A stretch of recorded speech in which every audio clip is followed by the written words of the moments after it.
Hello అండి, condensed మిల్క్తో coconut candies ఎలా చేసుకోవాలో ఇప్పుడు చూద్దాము. దీనికోసం కావాల్సినవి 50 గ్రామ్స్ నెయ్యి, 200 grams condensed milk, 200 grams desiccated coconut powder. ఇప్పుడు ఒక ప్యాన్ పెట్టుకొని 50 గ్రామ్స్ నెయ్యి వేసుకోవాలి. నెయ్యికి బదులుగా అన్సాల్టెడ్ బటర్ని కూడా వేసుకోవచ్చు. నెయ్యి కొంచెం వేడైన తర్వాత దీంట్లో 200 గ్రామ్స్ కండెన్స్డ్ మిల్క్ వేసుకొని కరెక్ట్గా 1 నిమిషము లో ఫ్లేమ్లో దీన్ని బాగా మిక్స్ చేసుకోవాలి. ఇది బాగా మిక్స్ అయిన తర్వాత దీంట్లో 200 గ్రామ్స్ డెసికేటెడ్ కోకోనట్ పౌడర్ వేసుకుని ఇంకొక నిమిషము లో ఫ్లేమ్లో దీన్ని కూడా బాగా మిక్స్ చేసుకోవాలి. ఇది కూడా బాగా మిక్స్ అయిన తర్వాత స్టవ్ ఆఫ్ చేసుకుని దీన్ని వేరే బౌల్లోకి తీసుకోవాలి.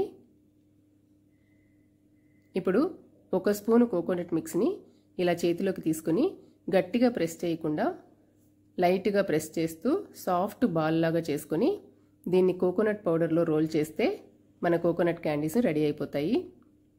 సింపుల్గా 3 ఇంగ్రీడియంట్స్తో చాలా తొందరగా ప్రిపేర్ చేసుకోవచ్చు. టేస్టీగా కూడా ఉంటాయి. వీటిని మనం ఫ్రిడ్జ్లో కూడా స్టోర్ చేసుకోవచ్చు. ఫ్రిడ్జ్లో స్టోర్ చేసిన తర్వాత ఫ్రోజన్ కోకోనట్ క్యాండీస్ని తింటుంటే మనకి రఫేలో చాక్లెట్ తింటున్నట్టుగా ఉంటాయి. నచ్చితే మీరు కూడా ట్రై చేయండి.